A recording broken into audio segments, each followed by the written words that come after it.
आदरणीय दर्शकवृन्द नमस्कार। AP talk टाइममा स्वागत छ। म निरज राज जोशी। नेपाल कम्युनिस्ट पार्टी माओवादी केन्द्रले आफ्नो राष्ट्रिय सम्मेलन यही पौष 11 गतेदेखि 13 गतेसम्म काठमाडौँमा आयोजना गर्दैछ र अहिले माओवादी केन्द्र प्रदेश कमिटी र प्रदेश अधिवेशनहरूको प्रक्रियामा रहेको छ। माओवादी केन्द्रले यो सम्मेलनलाई आफ्नो राजनीतिक इतिहासमा या राजनीतिक जीवनमा पार्टी संरचनामा र संगठनमा निकै महत्त्वपूर्ण सम्मेलनको रूपमा अर्थाएको छ र नेतृत्वले पनि त्यही अनुसारका कुराहरू गरिरहेको छ। कम्युनिस्ट पार्टीहरू छिन्न भिन्न भइरहेको अवस्थामा र एउटा विशाल कम्युनिस्ट पार्टी बनाउनु पर्छ भन्ने अभियान जुन 74 सालमा सुरु भएको थियो, त्यो अभियानमा बिचैमा ठेस लाग्यो र फेरि विभक्त भएका छन् पार्टीहरू, आफ्नै पुरानै संरचनामा अगाडि बढेका छन् र तर नेकपा माओवादी केन्द्रले आफूलाई पुरानै रफ्तारमा अगाडि बढाउने र संगठन पनि पुरानै संरचना अनुसार अगाडि बढाउने र एउटा सशक्त र बलियो कम्युनिस्ट पार्टी निर्माण गर्ने अभियानको यो राष्ट्रिय सम्मेलन सुरुवात बिन्दु हुने भनिरहेको छ। आज हामी नेकपा माओवादी केन्द्रको राष्ट्रिय सम्मेलन, नेपालको कम्युनिस्ट आन्दोलन र अबको दिनमा माओवादी केन्द्रको कार्ययोजना लगायतका विषयमा केन्द्रित रहेर कुराकानी गर्नेछौँ र हामीसँग हुनुहुन्छ नेकपा माओवादी केन्द्रका केन्द्रीय सदस्य लेखनाथ न्यौपाने। उहाँलाई कार्यक्रममा स्वागत गर्ने अनुमति चाहन्छु। यहाँलाई स्वागत छ। हस्, धन्यवाद। यो राष्ट्रिय सम्मेलन माओवादी केन्द्रको विगतका राष्ट्रिय सम्मेलन या महाधिवेशनहरूभन्दा के मानेमा पृथक र फरक हुँदैछ? सम्मेलन या महाधिवेशनहरू त्यसको श्रृङ्खलामा मात्र हेर्ने हो भने सरदर हुने गर्छन् नै, तर समय र सन्दर्भका हिसाबले तिनीहरूको अर्थ र महत्त्व चाहिँ फरक फरक हुने गर्छ। परिस्थिति कस्तो छ र त्यो परिस्थितिको सही विश्लेषण गरेर त्यसलाई अनुकूलतामा नेतृत्व गर्नका निम्ति परिस्थितिहरू निर्धारित हुने गर्छन् अथवा त्यो निर्णायक हुने गर्छन्। अहिले हामी जुन परिस्थितिमा छौँ, एकातिर जनयुद्ध र जनआन्दोलनबाट प्राप्त भएका कयौँ उपलब्धिहरूको रक्षा गर्नुपर्ने, दोस्रो नेपाली समाजको आमूल परिवर्तनको जो हाम्रो सपना थियो त्यो सपनालाई पुरा गर्नुपर्ने, यो दुईटा महत्त्वपूर्ण परिवेशमा टेकेर हामीले राष्ट्रिय सम्मेलन सम्पन्न गर्नुपर्ने छ। मैले भन्न खोजेको हामीले केही राजनीतिक परिवर्तनहरू प्राप्त गऱ्यौँ, त्यसको रक्षा गर्ने या त्यसमा टेकेर अगाडि बढ्ने जाने कहाँ हो र हिँड्ने बाटो के हो भनेर चाहिँ हामीले यो सम्मेलन मार्फत निर्दिष्ट गर्नुपर्ने छ। जाने कहाँ हो र त्यो जानेका निम्ति हिँड्ने बाटो के हो, सबैभन्दा कठिन कुरा नै यही हो। एकदमै। र त्यो गन्तव्य जसलाई हामी रणनीति पनि भन्छौँ, त्यो कुरो निश्चित गरिसकेपछि हिँड्ने बाटोलाई हामी कार्यदिशा भन्छौँ। गन्तव्य र कार्यदिशा निर्धारण गरिसके पछाडिको अर्को महत्त्वपूर्ण पक्ष भनेको चाहिँ त्यसलाई ड्राइभ गर्ने सङ्गठन हुन्छ र त्यसको चाहिँ नेतृत्व हुन्छ। त्यो विषयवस्तुमा पनि अब हामीले छलफल गर्नुपर्ने भएको हुनाले यो सेटमा रणनीति, कार्यदिशा, कार्यनीति र सङ्गठनको सेट, यो समग्रमा हामीले छलफल गर्नुपर्ने छ। यी सबैको योग चाहिँ समाजको अगाडि बढेको रूपान्तरणको नेतृत्व। अब तपाईँहरूको सङ्गठनात्मक संरचना केही हदसम्म अहिले छ र आजकै दिनमा र राष्ट्रिय सम्मेलनले त्यो सङ्गठनात्मक संरचनालाई परिवर्तन गरिहाल्ला भन्ने छेकछन्द देखिँदैन। नेतृत्व पनि तपाईँहरूले त्यही अनुसार परिवर्तन गर्नुहुन्छ जस्तो लाग्दैन। यो मानेमा तपाईँले भनेको त्यो कठिन बाटो कसरी सम्भव हुन्छ? एउटा नेपाली राजनीतिमा परम्परागत राजनीति भने पनि हुन्छ, त्यसलाई संसदीय राजनीति भने पनि हुन्छ। त्यसको हावा अलि बढी चलिराखेको छ। त्यो हावा चिताउनु हुँदै काठमाडौँको कङ्ग्रेस महाधिवेशनसम्म आइपुग्दा त्यो हावा नै अन्तिम र एकमात्र सत्य भन्ने छ। तर अन्त म जान्न, हामीले चाहिँ अलिकति फरक ढङ्गबाट छलफल गर्नुपर्ने हाम्रो संस्कृति पनि हो, हाम्रो चाहिँ अन्तर्राष्ट्रिय मान्यता पनि हो र हाम्रो आवश्यकता पनि के हो भन्नु होला भने हामी विचार र कार्यदिशाको छलफल गरेर त्यसको एउटा चाहिँ निष्कर्ष निकालिसकेपछि मात्र हामी सङ्गठन र नेतृत्वको विषयवस्तुमा छलफल गर्छौँ। किनभने पुष्पलालले बारम्बार भनेको विषयवस्तु के हो भने पहिला नीति बनाऊ, त्यसपछि त्यसको नेतृत्व गर्नका निम्ति सङ्गठन र नेतृत्व निर्माण गर। नीति अन्तर्गत नेतृत्व, नीति अन्तर्गत सङ्गठन, नीति अन्तर्गत नेता भन्ने विषयवस्तु हाम्रो छलफलको मुख्य ट्रेन हुन्छ।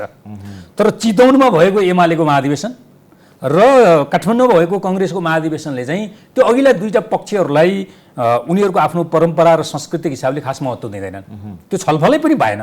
सम्मेलन भनेको, महाधिवेशन भनेको चाहिँ नेतृत्व निर्माण गर्ने हो या चुनाव हो, त्योबाट चाहिँ जो आउँछ त्यो चाहिँ नेता हुने हो भन्ने विषयवस्तुमा मात्रै सीमित भएको छ। तर हामी त्यो सीमिततामा अडिएर नेपाली समाजको अगाडि बढेको आन्दोलनको रूपमा चाहिँ नेतृत्व गर्न सक्दैनौँ भन्ने हो। त्यसमा मैले तपाईँलाई भन्दै थिएँ कि हामी नेतृत्व निर्माण गर्नुभन्दा या नेतृत्व परिवर्तन गर्ने विषयवस्तुभन्दा अगाडि थुप्रै विषयवस्तु छलफल गर्नुपर्ने छ। मैले भने त्यो विचारको तहमा, त्यो सिद्धान्तको तहमा, त्यो कार्यदिशाको तहमा, त्यो चाहिँ नि रणनीति र कार्यनीतिको तहमा यो समग्र विषयवस्तुलाई अनुकूल सङ्गठन बनाउने हो हामीले। यो अरू विषयवस्तु छोडिदिने, त्यसपछि सङ्गठनको विषयवस्तुमा मात्रै या नेतृत्वको विषयवस्तु मात्रै छलफल गर्ने हो भने त्यो संसदीय राजनीति, त्यो परम्परा राजनीति, त्यो यथास्थितिवादको राजनीतिले हो भन्ने विषयवस्तु चाहिँ प्रष्ट हुनुपर्छ जस्तो लाग्छ। हामी यही विषयवस्तु छलफल गर्दैछौँ। अब तपाईँहरू संसदीय राजनीतिमा पछिल्लो 10-12 वर्षदेखि अभ्यस्त हुनुहुन्छ र चितवनको या काठमाडौँको, चितवनमा एमालेको या काठमाडौँमा कङ्ग्रेसको महाधिवेशनको हावाले तपाईँहरूलाई छुन्न भनेर कसरी विश्वास गर्ने? त्यसो त छैन भनेर कसरी? नै, त्यसो त समाजकै जगमा हो हाम्रो पार्टी पनि बनेको हो। समाजमा जे समस्या छन् त्यसको प्रतिबिम्बन पार्टीभित्र हुँदैन, त्यसलाई सचेततापूर्वक हल गर्ने कोसिस राजनीतिक पार्टी र तिनको नेता कार्यकर्ताले गर्ने हो, एउटा। दोस्रो, हाम्रो पार्टीले 21औं शताब्दीको वैज्ञानिक समाजवादको रणनीति भनेर सामान्य छलफलको प्रक्रिया हामीले सुरुवात गरेका छौँ। त्यो सम्मेलनसम्म जाँदा एउटा तहको उत्कर्ष हुन्छ र त्यो अन्तिम उत्कर्ष हुँदैन। हामी त्यसपछि फेरि महाधिवेशनको अर्को तयारीमा जान्छौँ। त्यो महाधिवेशनले मात्रै यसको चाहिँ एउटा प्रकारको उत्कर्षको निष्कर्ष निकाल्छ। त्यसो गर्दा वैज्ञानिक समाजवाद स्थापना गर्ने रणनीति प्राप्त गर्ने बाटो चाहिँ संसदीय राजनीतिबाट प्राप्त हुन्छ या मार्क्सवादले भनेको जस्तो समाजमा रहेका वर्गहरू, एउटा वर्गको नेतृत्व र प्रतिनिधित्व कम्युनिस्ट पार्टीले गर्छ, तिनीहरूको बिचमा एउटा प्रकारको कहिलेकाहीँ सुसुप्त र कहिलेकाहीँ सतहमा देखिने प्रकारको लडाइँ हुन्छ, त्यसले मात्र समाजवादमा पुगिन्छ भन्ने विषयवस्तु हाम्रो छलफलको केन्द्रीय विषय हुन्छ। यद्यपि संसदीय राजनीतिले हामीलाई काफी मात्रामा प्रभावित गरेको छ या यो तपाईँको चाहिँ संसदीय राजनीति या पुँजीवादी राजनीति भनौँ, त्यसको काफी मात्रामा प्रभाव कहाँ परेको छ भन्नु होला भने हामीले त्यसलाई धोइ पखाली गर्नु छ कि मैले मेरो भन्ने विषयवस्तुहरू हामी काफी मात्रामा अभिव्यक्त गर्छौँ। त्यो पुँजीवादको प्रभाव हो, संसदीय राजनीतिको प्रभाव हो। त्यसलाई धोइ पखाली गरिएन भने समाजवादको चाहिँ नेतृत्व होइन, कल्पना पनि गर्न सकिँदैन। अब एकातिर म भन्दैछु एउटै मात्रै बाँकी। दोस्रो, दुनियाँमा कहीँ पनि समाजवाद संसदीय बाटोबाट प्राप्त भएको छैन। हामीले भनेको समाजवाद जो श्रमिक मजदुर वर्गीय समाजवाद हुन्छ होइन, आत्मनिर्भर अर्थतन्त्रको चाहिँ मेरुदण्ड निर्माण गर्ने समाजवाद हुन्छ, त्यो चाहिँ संसदीय व्यवस्थाबाट या चुनाव जितेर या चाहिँ चुनावमा बहुमत लिएर आएर समाजवाद स्थापना भएको दुनियाँमा कहीँ पनि छैन। हामी त्यो परिकल्पना गर्दैछौँ कि या त्यो परिकल्पनालाई अहिले तत्कालको कार्यनीति मात्रै मान्दैछौँ? अब हाम्रो राष्ट्रिय सम्मेलनको मेजर वैचारिक बहस यहाँनिर हुन्छ। तर तपाईँले भनेको त्यो पुँजीवाद, तपाईँले भनेको संसदीय अभ्यास, यसको फेरो समातेर कसरी तपाईँहरू त्यो पुरा गर्नुहुन्छ? त्यो तपाईँहरूको उद्देश्य पुरा हुन्छ? देखिएन त, अभ्यासमा तपाईँहरू त्यही हुनुहुन्छ। अहिले पनि प्रदेशको नेतृत्व कसले पाउने, कसलाई दिने भन्ने कुरामा पार्टी नेतृत्वको मुख ताक्नुपर्ने अवस्था छ। त्यो कमसेकम संसदीय राजनीतिमा टिकट कसलाई दिने भने जस्तै पार्टीको नेतृत्वले प्रदेशको इन्चार्ज कसलाई बनाउने, प्रदेश कसको हातमा दिने भनेर एक किसिमको त्यो लेयरलाई तपाईँहरूले उछिन्न सक्नु भएको छैन, त्यसलाई तपाईँहरूले क्रस गर्न सक्नु भएको छैन, तपाईँहरूको सङ्गठनले सकिरहेको छैन भनेपछि कसरी तपाईँहरू त्यो ठाउँमा पुग्नुहुन्छ?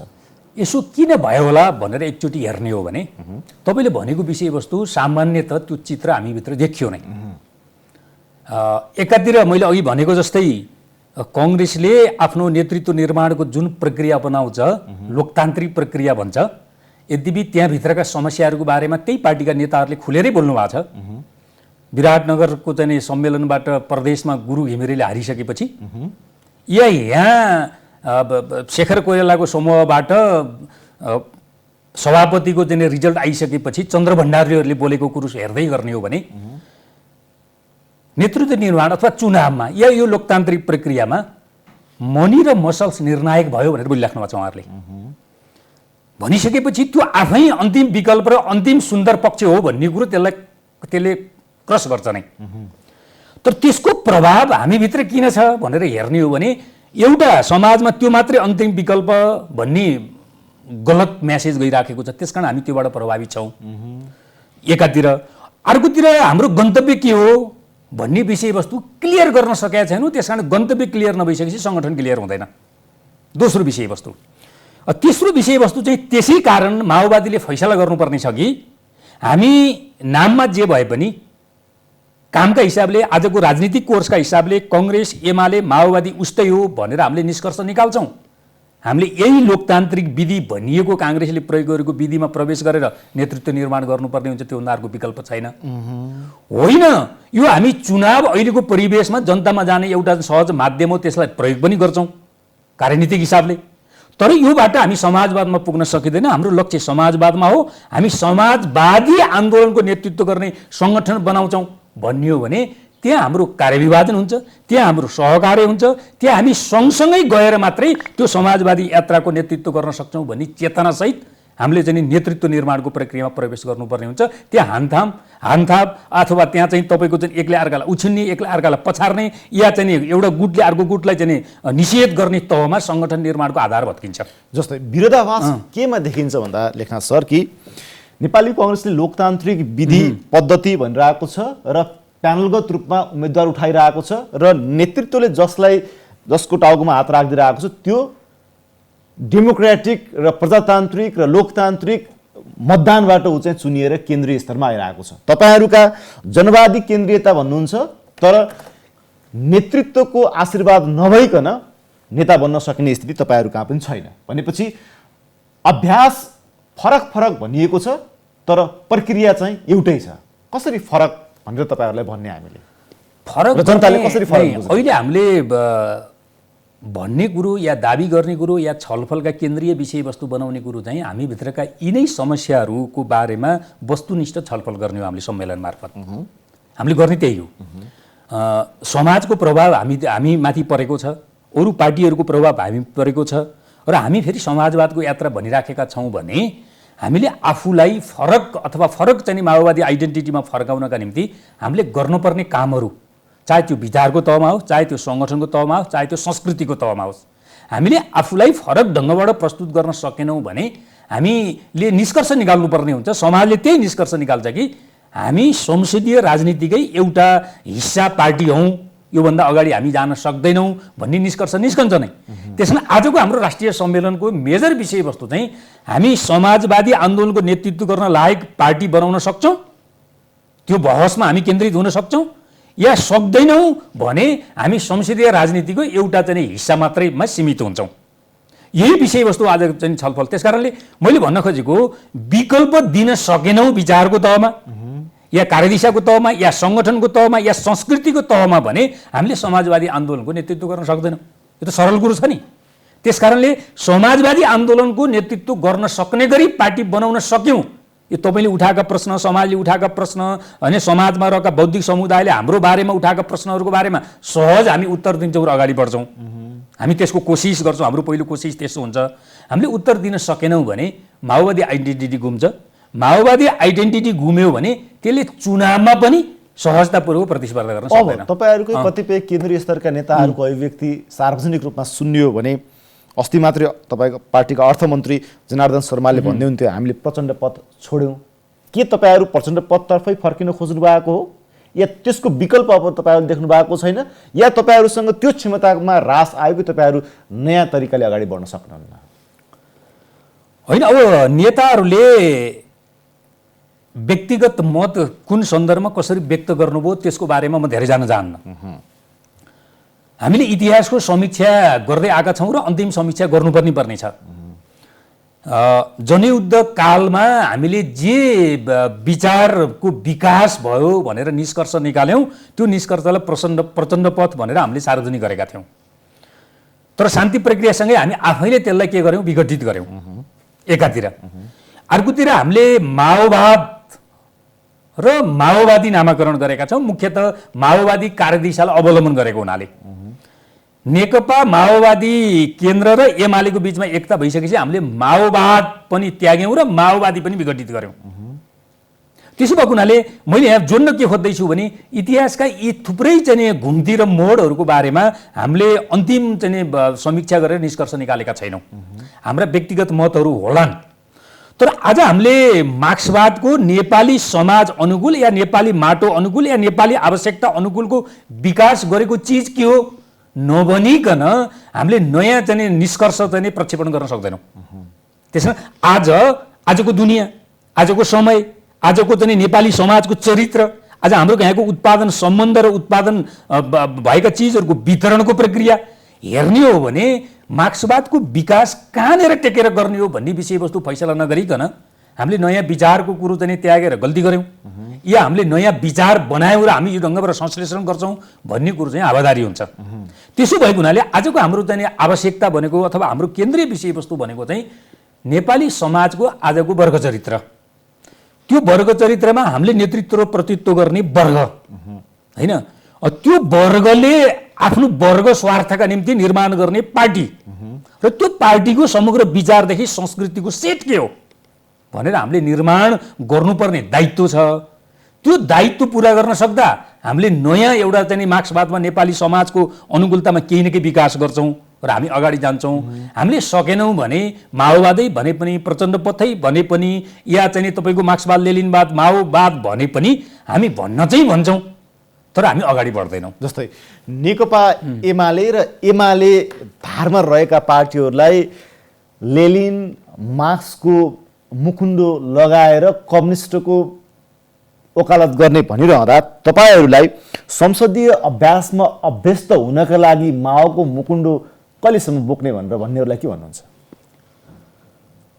यो गम्भीर सैद्धान्तिक प्रश्न हो। एमालेलाई हामीले जसरी नाममा कम्युनिस्ट भए पनि, नाममा मार्क्सवादी लेनिनवादी भए पनि ऊ एउटा तपाईँको चाहिँ पुँजीवादी राजनीतिको एउटा हिस्सेदार हो र त्यसको नेतृत्वकर्ता हो। ऊ पुँजीवादी राजनीतिकै, पुँजीवादी व्यवस्थाकै होइन, त्यसलाई आज हाम्रो नेपाली समाजको चरित्र हेर्ने हो भने दलाल पुँजीवादकै एउटा नेतृत्वकर्ता राजनीतिक संस्था हो। त्योभन्दा बढी केही पनि होइन। तर हामीले सँगै के भनेका छौँ भने हाम्रो बारेमा नि यो प्रश्न उठेको छ नै, त्यसको घनत्व कम छ होला होइन, घनत्व कम छ नै त्यो कुरो जरुर हो, तर हाम्रो बारेमा नि त्यो प्रश्न उठेको छ। तिमीहरू दलाल पुँजीवादका विरुद्ध लड्ने कार्यनीति भनिराखेका छौ भने दलाल पुँजीवाद तिमीहरूभित्र कति छ भनेर हामीप्रति पनि प्रश्न उठेको। त्यसकारण हामीले राष्ट्रिय सम्मेलनमा छलफल गर्नुपर्ने छ कि दलाल पुँजीवाद विरुद्ध लड्ने जो पुँजीवादी व्यवस्थाको आजको नेपाली चरित्र हो त्यसको विरुद्ध लड्ने हो भने हामीभित्र श्रम गरेर खाने पार्टीका नेता कार्यकर्ता कति छौँ, पसिना बगाएर खाने या चाहिँ तपाईँको चाहिँ व्यवसाय गरेर खाने या आयार्जनसँग जोडिएर खाने नेता कार्यकर्ता कति छौँ, या श्रम नगरिकन पसिना नबगाइकन तपाईँको आयार्जन नगरिकन भव्य जीवन बिताउने नेता कार्यकर्ताहरूको पङ्क्ति कति छ, हामीले फैसला गर्नुपर्ने छ एकातिर। त्यो सम्भव छ? सम्भव छ। यदि दलाल पुँजीवादका विरुद्ध लड्ने हो भने दलाल पुँजीवाद आफै भित्र छ र त्यसका विरुद्ध लड्नेन भने समाजमा रहेको दलाल पुँजीवादका विरुद्ध लड्ने नैतिक आधार हामीले कसरी निर्माण गर्न सक्छौँ? एउटा प्रश्न यो। दोस्रो, तपाईँको चाहिँ हाम्रो समाजमा रहेको दलाल पुँजीवादका विरुद्ध लड्नका निम्ति सबभन्दा पहिला आफैभित्रको चाहिँ पुँजीवादका विरुद्ध लड्नु पर्यो। त्यो पुँजीवाद कसरी व्यक्त हुन्छ भने हामी सबैलाई चाहिँ पद चाहिएको छ, लाभको पद, हामी सबैलाई मन्त्री चाहिएको छ, हामी सबैलाई सांसद चाहिएको छ, हामी सबैलाई माथिल्लो तहको चाहिँ पद चाहिएको छ, किनभने त्यो मार्फत नाफा कमाउनु छ, त्यो पुँजीवाद हो। यदि हामी पुँजीवादका विरुद्ध लड्ने हो भने हामी भित्रकै पुँजीवादी सोचका विरुद्ध लडेर त्यसलाई पराजित गर्न सकेनौँ भने समाजमा रहेको पुँजीवादका विरुद्ध लडेर समाजवादतिर राजनीतिक आन्दोलनको नेतृत्व गर्न सक्दैनौँ। तेस्रो, हामीले समाजवाद प्राप्त गर्ने कार्यदिशा के हो? त्यो शान्तिपूर्ण संसदीय प्रतिस्पर्धा, बुर्जुवारसँग प्रतिस्पर्धा, पैसाको आधारमा चुनावलाई प्रभावित गर्ने तरिका हो, या कम्युनिस्ट सङ्गठन र त्यो सङ्गठनले जनतासँगको चाहिँ सम्बन्धलाई सुदृढ बनाउने, त्यही आधारमा चाहिँ तपाईँको जनमत पनि लिँदै कानुन कार्यान्वयन गर्ने ठाउँमा जाने र त्यसले समाजवादको चाहिँ सुधारात्मक आधार तयार गर्ने हो भने मैले भनेको जस्तै दलाल पुँजीवाद हामीभित्र दो छ। हामी त्यही चाहिँ स्रोतबाट चाहिँ भव्य जीवन बिताएका छौँ, दैनिक लाखौँ खर्च गरेका छौँ, श्रम गर्दैनौँ, चाहिँ तपाईँको पसिना बगाउँदैनौँ, आय आर्जनसँग जोडिँदैनौँ। पद चाहिएको छ, पदले के गर्छ, अहिलेको राजनीतिक पदहरूले नाफाको चाहिँ गुन्जाइस बोकिराखेका छन्।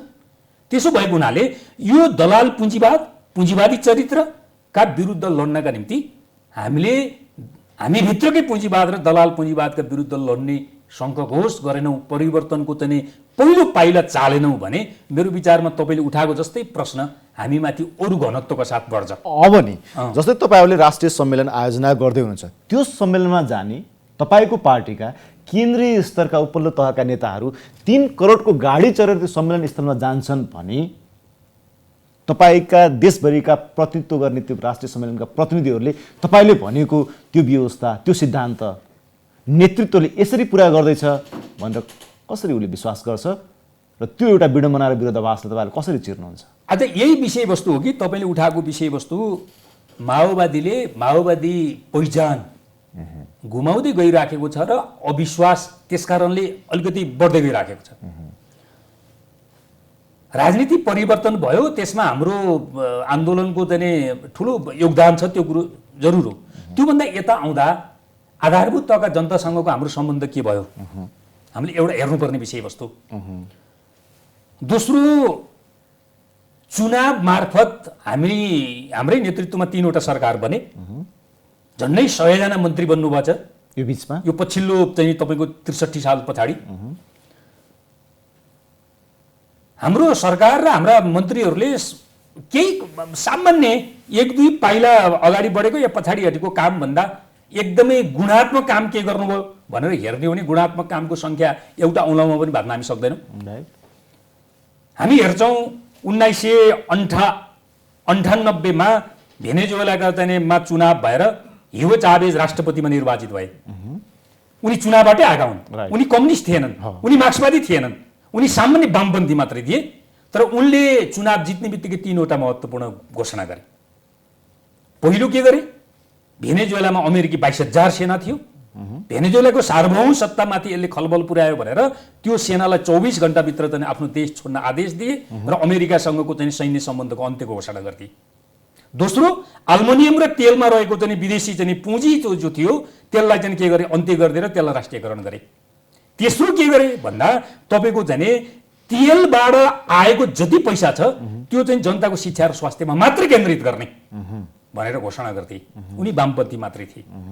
हामी चुनाव जितेर प्रधानमन्त्री मन्त्री भएका माओवादी पार्टीका जनयुद्ध लडेर आएका कमान्डरहरूले हामीले त्यो स्तरको एउटा गुणात्मक काम के गर्यौँ, छिमेकीहरूसँग भएका असमान सन्धि सम्झौताहरूको बारेमा हामी यो कोणबाट पुनराविचार गर्छौँ र यो प्रस्ताव चाहिँ अन्तर्राष्ट्रिय मञ्च र राष्ट्रिय मञ्चहरूमा राख्छौँ। हामीले एक वाक्य पनि बोलेनौँ नि।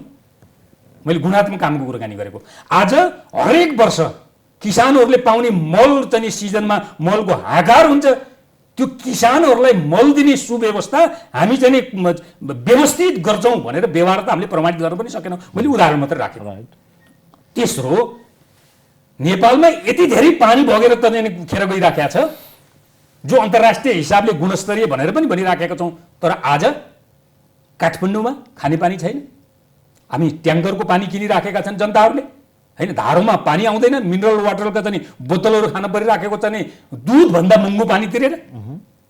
त्यसको समाधान गर्न सक्दैनौँ जो जनतासँग सरोकार राखेका विषयवस्तु। मैले यहाँ भन्दै थिएँ। तर एकातिर यस्तो हुने, अर्कोतिर हाम्रो जीवनशैली, हाम्रो दैनिकी, हाम्रो चाहिँ विभिन्न तहका चाहिँ मान्छेहरूसँगको सम्बन्ध, हामीले चाहिँ उपयोग गरिराखेका चाहिँ अब सामानहरू, तपाईँले भन्नुभयो गाडीको कुरो, यो विषयवस्तुहरू हेर्ने हो भने हामी गठनतिर होइन, हामी विघटनतिर जाँदैछौँ।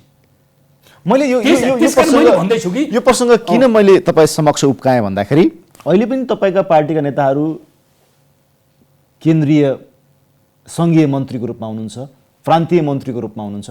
उहाँहरूलाई तपाईँहरूले एक किसिमको गाइडलाइन्स दिन सक्नु भएको छैन। हाम्रो चरित्र यो हो, हामीले यसो गर्नुपर्छ भनेर तपाईँहरूले अहिले भन्न सक्नु भएको छैन। तर तपाईँहरू राष्ट्रिय सम्मेलनबाट हामी यसो गर्छौँ भन्दाखेरि त्यो कथनी र करणीमा तारतम्य देखिएन। यो मानेमा परिवर्तन सम्भव कसरी छ? तपाईँहरू बोल्नुहुन्छ होला, तपाईँको आफ्नो स्तरबाट होला, तर सङ्गठन त तपाईँले मात्रै बोलेर निर्माण हुँदैन। त्यहाँ बस्ने नेतृत्वले त्यो किसिमको एउटा निर्देशन जारी नगरेसम्म, उनले आफूले त्यो पद्धति र जीवनशैली नअपनाएसम्म त कसरी सम्भव हुन्छ होला यो कुरा? मैले यही भन्दै थिएँ कि हामीभित्र काफी मात्रामा पुँजीवाद छ र त्यो पुँजीवादले हामीलाई त्यो ठाउँमा पुर्याइराखेको छ। अहिले हामी बहस र सङ्घर्षकै फेजमा छौँ पार्टीभित्रको। त्यो बहस र सङ्घर्षले जरुर केयर लिन्छ त भन्दा त्यसले लय समात्छ नै। जो त्यो लयमा हुन्छ, चाहे त्यो नेता होस्, चाहे कार्यकर्ता होस्, चाहे मन्त्री होस्, चाहे सांसद होस्, चाहे पार्टी सङ्गठनको नेतृत्व गर्ने होस्, जो पुँजीवादका विरुद्ध लड्छ र रूपान्तरित हुन्छ, त्यो चाहिँ यो कम्युनिस्ट आन्दोलनको चाहिँ लयमा अगाडि बढ्छ र नेतृत्व गर्ने ठाउँमा पुग्छ। जो यो पुँजीवादी हावाबाट मुक्त हुन चाहँदैन र यो बहस र यो सङ्घर्षबाट रूपान्तरित हुने प्रतिबद्धता व्यवहार त जाहेर गर्दैन, त्यहाँ त्यसपछि अर्को स्टेप आउँछ नि। अर्को स्टेप भनेको तपाईँलाई थाहा छ, माओले सांस्कृतिक आन्दोलन ताका पार्टीभित्रका पुँजीपन्थीहरूका विरुद्ध ठुल्ठुला पोस्टरहरू टाँस, चुच्चे टोपी लगाइदेऊ होइन। यो जनताको रगत पसिनाबाट आएको नेतृत्व तपाईँको चाहिँ के हुन्छ, आफ्नो व्यक्ति स्वार्थमा डुब्यो होइन। तपाईँले भने जस्तै 3 करोडको गाडी चढ्यो होइन। त्यसो भने यसलाई चाहिँ तपाईँको त्यो भित्रको पुँजीवादलाई पराजित गर्नका निम्ति चुच्चे टोपी लगाइदेऊ होइन, पोस्टर टाँस। हामीले पनि जान्छौँ। हामीले त्यसो गर्यौँ भनेपछि गर्नेहरूलाई यहाँको समाजले, तपाईँकै हिजोका सहयोद्धाहरूले जोकर भन्ने स्थिति छ नि फेरि। त्यसो त तपाईँको ज्वार भाटाका विरुद्ध लड्ने कुरो सहिलो छैन होइन। त्यसो त सहज हुँदै सबै लड्थे नि होइन। त्यसो भएको हुनाले ज्वार भाटाको विरुद्ध लड्ने विषयवस्तु अप्ठ्यारो हुँदाहुँदै पनि त्यो कुनै न कुनै पुस्ताले होइन, कुनै न कुनै नेतृत्वको एउटा चाहिँ पङ्क्तिले त्यसको विरुद्धको चाहिँ विद्रोहको मसाल उठाउनै पर्छ। त्यो पार्टीभित्र होस् या समाज बाहिर होस्, पार्टीभित्र समस्या समाधान गर्ने गुन्जाइस हुँदासम्म त्यो आन्तरिक बहस र सङ्घर्षको विषयवस्तु हुन्छ। जब त्यो आन्तरिक बहस र सङ्घर्षको विषयवस्तुबाट समस्या समाधान हुँदैन, पार्टीभित्रको पुँजीवादलाई पराजित गर्न सकिँदैन, त्यो सङ्घर्ष जरुर के हुन्छ भन्दा बाहिर पनि सार्वजनिक हुन्छ होइन। यो अन्तर्राष्ट्रिय अनुभव पनि छ। त्यसो भएको हुनाले मलाई के लाग्छ भने हामीभित्रका प्रश्नहरूको बारेमा हामी अहिले बहस र सङ्घर्षकै फेजमा छौँ।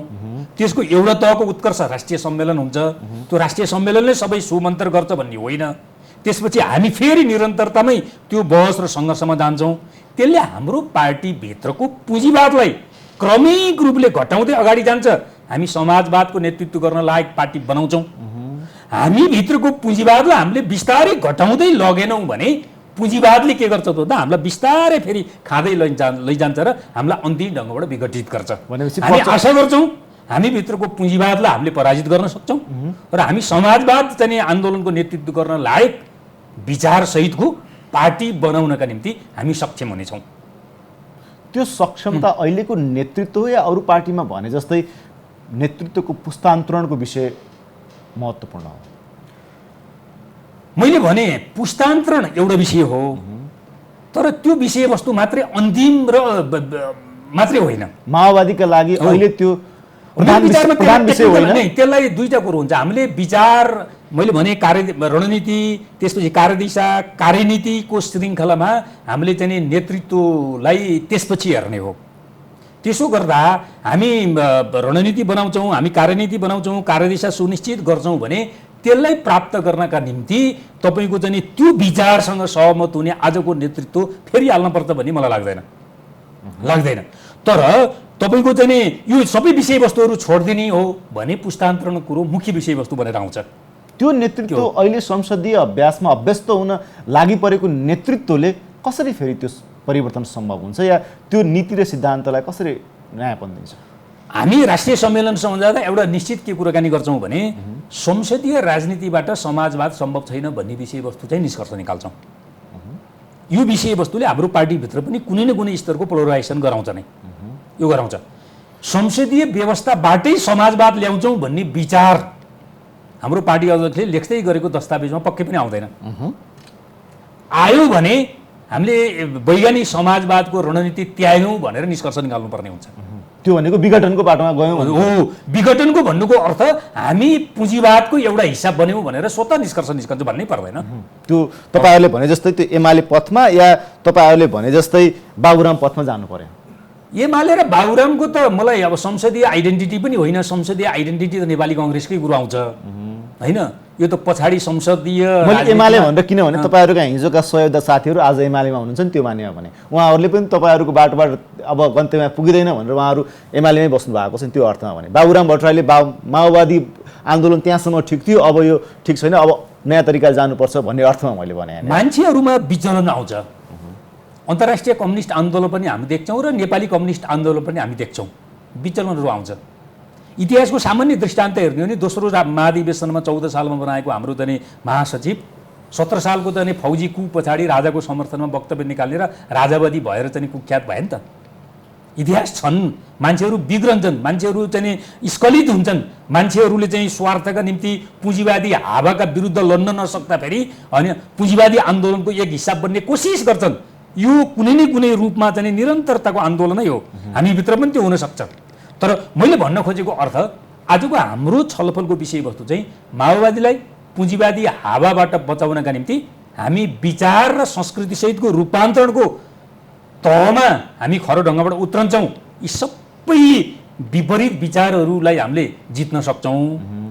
हामीले चाहिँ त्यसो गर्न सकेनौँ र यो समाजबाट बगेको पुँजीवादी चाहिँ हावा छ, त्यसले के गर्छ त हामीलाई लपेट्छ र हामी त्यो अनुकूल फेरि नकारात्मक दिशातिर बदलिनुपर्छ। यति दुईटा विकल्प हो हाम्रो। तपाईँको भएन अनुसार आन्दोलनको झिल्को बालिरहनु पर्यो, झिल्कोले मसालको रूप लिने अवस्था देखिएन नि त? होइन, एक झिल्को मात्रै आगो हामीले जोगायौँ भने त्यसले डढेलो लाउने सम्भावना हुन्छ, यो कुरो पक्का हो। होइन झिल्को रहेछ भनेर गएर चाहिँ पानी खनाउन थाल्यो भने त डढेलो कहाँ लाग्छ र? पानी खनाउनेहरू तपाईँहरू सँगै हुनुहुन्छ फेरि? किनभने पानी खनाउने व्यक्ति विशेषले कसले गरेको भन्ने होइन कि समाजवादी आन्दोलन, कम्युनिस्ट आन्दोलन, त्यो पनि र्याडिकल कम्युनिस्ट चाहिँ आन्दोलनका विरुद्ध चिसो पानी खनाउने अर्को वर्ग त जिउँदैछ नि त होइन। अर्को वर्ग राज्य सत्ताको चाहिँ नेतृत्व सहित होइन त्यसको चाहिँ प्रयोग गर्ने अधिकार सहित चाहिँ बसिराखेको छ त होइन। त्यसले त निरन्तर कम्युनिस्ट आन्दोलनका विरुद्ध चाहिँ ज्याद छेडेको छ, त्यसको प्रतिरोध हामी कसरी गर्छौँ? उसँग सहकार्य गरेर गर्छौँ या उसँग सङ्घर्ष गरेर गर्छौँ भन्ने कुरो नै हाम्रो निर्णायक विषयवस्तु हो, हाम्रो चाहिँ आइडेन्टिटी हो होइन। हामी समाजवादको कुराकानी गर्छौँ, दलाल पुँजीवादको विरुद्ध लड्ने कुराकानी गर्छौँ, तर दलाल पुँजीपति वर्गसँग सहकार्य गर्छौँ भनिसकेपछि त हाम्रो आइडेन्टिटी स्थापित हुँदैन नि, हुँदैन। त्यसै कारणले समाजवादमा जाने हो, दलाल पुँजीवादका विरुद्ध जाने हो भने दलाल पुँजीवादको प्रतिनिधित्व गर्ने चाहिँ वर्गसँग, हाम्रो समाजमा रहेको वर्गसँग हामीले सङ्घर्ष गर्नुपर्ने हुन्छ। यस मानेमा मेरो अन्तिम जिज्ञासा संक्षिप्तमा भनिदिनु होला, यो राष्ट्रिय सम्मेलन त्यो झिल्को रहिरहेको माओवादीभित्रको त्यो झिल्कोलाई मसालको रूप दिन सक्षम हुन्छ? हामी त्यो झिल्कोलाई अलिकति विस्तारित गर्छौँ, यो कुरो पक्का हो। त्यो छलफल हुन्छ, त्यो बहस हुन्छ, त्यो सङ्घर्ष पनि हुन्छ र झिल्कोबाट आगोको मात्रा विस्तार हुने प्रक्रियाको हामी सुरुवात गर्छौँ नै। तर आजै चाहिँ पुरै डढेलो लाग्छ, राष्ट्रिय सम्मेलनपछि पुरै डढेलो लाग्छ र हामी वारवार्ती तपाईँको 1917को चाहिँ अक्टोबर क्रान्ति जस्तो या 1949को नयाँ जनवादी क्रान्ति सम्पन्न भएको जस्तो गरी पुगिहाल्छौँ। आज हामी त्यो तहमा हुँदैनौँ। तर हाम्रो राष्ट्रिय सम्मेलन पछाडि यो कुरो पक्का हो कि हामी समाजवादी आन्दोलनका निम्ति र दलाल पुँजीवादका विरुद्ध लड्ने कार्यनीतिक आन्दोलनको नेतृत्व गर्न लायक पार्टी बनाउने एउटा आधार हामीले तयार गर्छौँ, त्यो गर्नुपर्ने हुन्छ। त्यसको लागि तपाईँहरूलाई शुभकामना। हाम्रो कार्यक्रममा आएर यति कुरा राखिदिनु भयो, त्यसको लागि तपाईँलाई धन्यवाद। हस्, धन्यवाद। धन्यवाद। दर्शकबिन्दु आउनुहुन्थ्यो नेकपा माओवादी केन्द्रका केन्द्रीय सदस्य लेखनाथ न्यौपाने। आजको एपी टक टाइमको समय सकेको छ, बिदा दिनुहोस्। नमस्कार।